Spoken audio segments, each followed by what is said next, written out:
అసలు శివతత్వానికి ఉన్న గొప్పతనం ఏమిటో తెలుసా?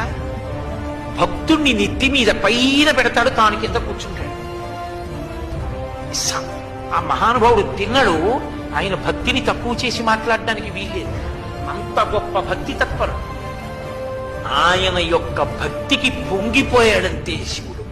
బుచ్చి దొంగదండాలు పెట్టి స్తోత్రాలు చేసి బిల్వదళాలు తీసుకొచ్చి వేసేస్తే పొంగిపోతాడనుకోకూడదు. ఆయన అసుతోషుడు, దానికి పొంగిపోతాడు, కాదంటలేదు నేను.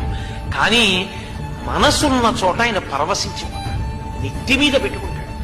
ఆయన ఎంగిలి నీళ్లు నోట్లో పట్టుకొచ్చి లింగం మీద ఉమిశాడు, అభిషేకంగా తీసుకున్నాడు. అంటే మనం చేయకూడదు, తిన్నడికి తెలియదు కాబట్టి చేశాడు, దాన్ని భక్తితో స్వీకరించాడు.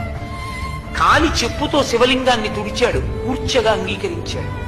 ఎంగిలి మాంసం ముక్క పెట్టాడు, నవ్యోపహారాయతి, మంచి ఆహారం పెట్టామని తినేశాడు. ఇంత పరవశ